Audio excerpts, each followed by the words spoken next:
ओम नमो भगवते वासुदेवाय. ओम नमो भगवते वासुदेवाय. ओम नमो भगवते वासुदेवाय. ओम ज्ञानाय नमः. साचा ज्ञानेश्वरी दिवस 270. अध्याय 11.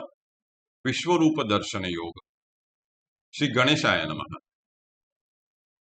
तैसा अर्जुन असाधारणी आपुलिया दर्शनाचे निबिंदाणे कवळुनी घेतला तेणे अनंत रूपे. तो विश्वतोमुख स्वभावे आणि तेची दावावया लागी पांडवे प्रार्थिला आता आघवे होऊनी ठेला. आणि दीपे का सूर्य प्रगटे अथवा निमुटलिया देखावेची खुंटे तैसी दिठी नवे जे वैकुंठे दिधली आहे. म्हणून किरीटिसी दोहोपरी ते देखणे देखे अंधारी हे संजयो हस्तिनापुरी सांगत असे राया. म्हणे किंबहुना अवधारिले पार्थे विश्वरूप देखिले नाना आभरणी भरले विश्वतोमुख. याप्रमाणे आपल्या असाधारण व अलौकिक विश्वरूप दर्शनाच्या विंदाणे म्हणजे कौशल्याने श्रीकृष्णांनी आपली अनंत रूपे दाखवून अर्जुनाला कवळूनी घेतले म्हणजे व्यापून टाकले. तो श्रीकृष्ण परमात्मा स्वभावताच सर्वव्यापी व विश्वतोमुख वा सर्वतोमुख आहे आणि त्यातच पांडवे म्हणजे अर्जुनाने त्याचे तेच स्वाभाविक रूप दाखव अशी प्रार्थना केल्यामुळे तोच हे आघवे म्हणजे समस्त विश्वरूप होऊन ठेला म्हणजे नटून राहिला.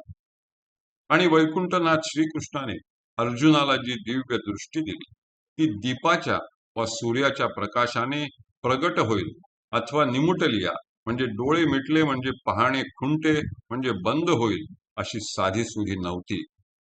म्हणून किरीटीला दोही परी म्हणजे उजडात अथवा अथवा अंधारात आणि डोळे उघडले तरी व मिटले तरी ते विश्वरूप दिसतच राहिले.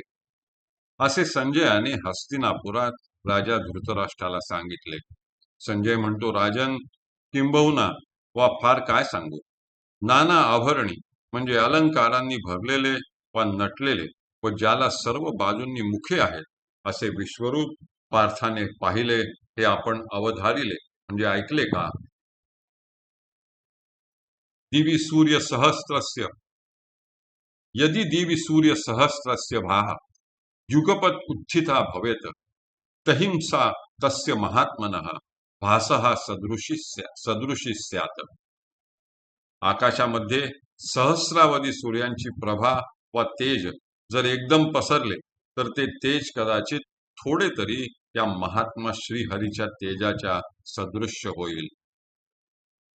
तिये अंग प्रभेचा देवा नव लावो काईसया ऐसा सांगावा कल्पांती एकुची मेळावा द्वादशादित्यांचा होय.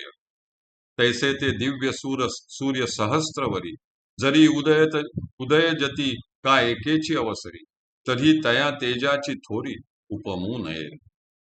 आघवयाची विजूंचा मेळावा कीजे आणि प्रळयाग्नीची सर्व सामग्री आणिजे ते विची दशकुही मेळविजे महातेजांचा. तरी ती अंग प्रभेचे नि पाडे हे तेज काही काही होईल थोडे आणि तया ऐसे कीर चोखडे त्रिशुद्धी नोहे. ऐसे महात्मया श्री हरीचे सहज पाकदसे सर्वांगीचे तेज ते मुनी कृपाजी मज दृष्ट जाहले. राजा, देवाच्या अंगकांतीच्या त्या तेजाची नवलाई काहीसया ऐसा म्हणजे कशासारखी होती म्हणून सांगावी, पण काहीतरी कल्पना यावी म्हणून दृष्टांत देऊन सांगण्याचा प्रयत्न करतो.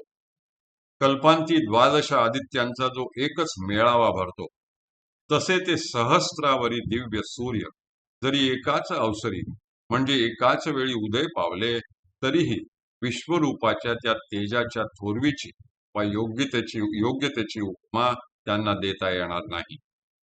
आघवयाची म्हणजे सगळ्या विजांचा मेळावा केला आणि प्रलयकालच्या अग्नीची सर्व सामग्री आणली व तसेच 10ही महातेजे एकत्र मिळविली तरीही विश्वरूपाच्या त्या अंगप्रभेच्या पाडे म्हणजे मानाने हे तेज थोडे थोडेच वाटेल आणि ते कीर म्हणजे खरोखर विश्वरूपाच्या तेजासारखे त्रिशुद्ध असणार नाही आणि चोखडे म्हणजे दिसणार नाही.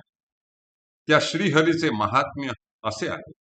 त्याच्या सर्वांगीचे तेज सहज व स्वाभाविकपणेच सर्वत्र पसरले होते आणि व्यास मुनींची माझ्यावर कृपा झाल्याने ते मला दृष्ट झाले म्हणजे दिसले. हे पांडव, अनेकधा प्रविभक्तम कृत्स्नम जगत तत्र देवदेवस्य शरीरे तदा एकस्थ अपश्यत. देव, पितर, मनुष्य इत्यादी अनेक भिन्न भिन्न रूपांनी विभाग पावलेले हे सर्व जग त्यावेळी देवाधिदेव श्री हरीच्या त्या शरीरामध्ये एकत्र स्थित असल्याचे पंडुपुत्र अर्जुनाने पाहिले. आणि तिये विश्वरूपी एकीकडे जग आघवे आपुलेनी पवाडे जैसे महोद धीमा धीमाजी बुडबुडे सिनाने दिसती. का आकाशी गंधर्व नगर भूतळी पिपिलिका बांधे घर नाना मेरूवरी सपुर परमाणू बैसले. विश्व आघवेची तयापरी तया देव चक्रवर्तीची या शरीरी अर्जुन तिये अवसरी देखता झाला. आणि तेथे त्या विश्वरूपामध्ये आघवे म्हणजे सर्व जग एकीकडे आपल्या पवाडे म्हणजे विस्ताराने दिसत होते. ज्याप्रमाणे महोदधी म्हणजे महासागरामध्ये बुडबुडे सिनाने म्हणजे निरनिराळे दृष्टीस पडतात, किंवा आकाशामध्ये ढगांच्या आकारावर कल्पनेने कल्पिलेले गंधर्व नगर भासावे.